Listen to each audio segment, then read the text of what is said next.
Now I know anyone watching this video can count up to 10. In fact, way past 10, maybe 100 or 1000 or even more. We rely on numbers so much for our day-to-day life to tell everything from time, length, dimensions, phone numbers, or PIN numbers that it may even seem kind of intuitive, and you may be wondering why someone is taking time to explain why or how we count. This is probably because we use the base 10 system, also known as the decimal system. And this system is probably natural to us because we have 10 fingers which we use on a day-to-day basis to count. But we come across other bases in many different scenarios that it becomes important to begin by understanding our own system and then exploring others. Who knows what we could find? Take for instance, a gentle computer is smart but simple and understands only binary, but complex human thinks he is genius but only speaks decimal. So computer is trying to explain in binary, but human does not have the time to learn to speak binary. So what does he do? He finds a translator. But who's the best translator who can understand binary and easily express it in a way that decimal can also understand? Hexadecimal. Now that is the base 16 system. And why is the base 16 system best to understand binary? Because 16 is 2 raised to the power 4. So when computers are saying all their mumbo jumbo in binary, hexadecimal easily picks up everything they say and can easily express it in a way that human can now see it and understand also. And now everyone is happy. So back to our decimal or base 10 system.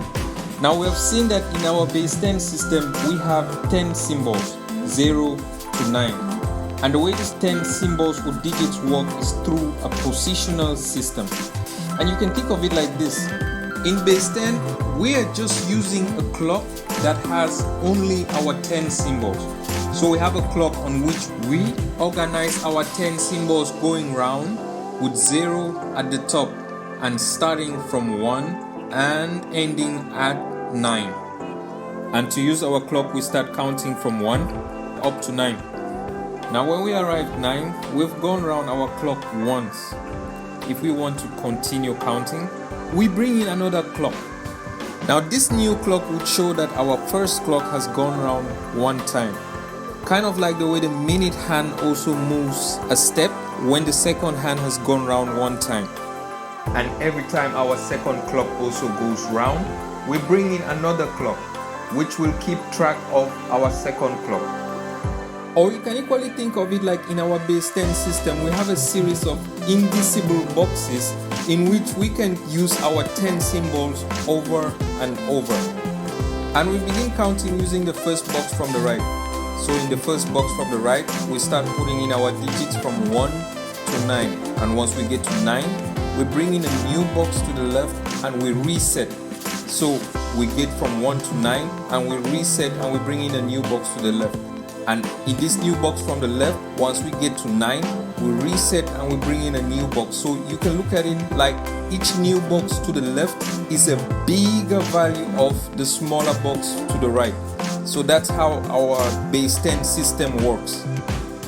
These boxes are also known as place values, and in our base 10 system, our place values are from the right, we have the ones place, the tens place, the hundreds place, and you can continue to as many places as you can think of.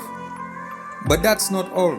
We've been talking about counting complete objects, but what happens if, for instance, we're talking about just a portion of something? So if we want to continue using a consistent system of our base 10 system, we should also look at smaller things which are less than 1. If we want to look at smaller objects, you can just think of your ones place, looking at adding another box to the right. Like, what does it mean? That is like looking at your ones place as 10 times the next place to the right. So it's like putting a 1 divided by 10. And never forgetting our decimal symbol, which only comes in when we are talking of content or numbers which have smaller parts smaller than 1, not when we're talking about whole numbers. So that's it.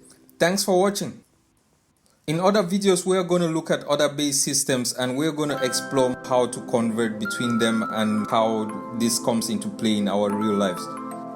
Please make sure to keep watching our other videos, not forgetting to like them, sharing our content and subscribing to our page. This kind of feels like I'm giving out instructions, but please hit the notification bell. Ciao.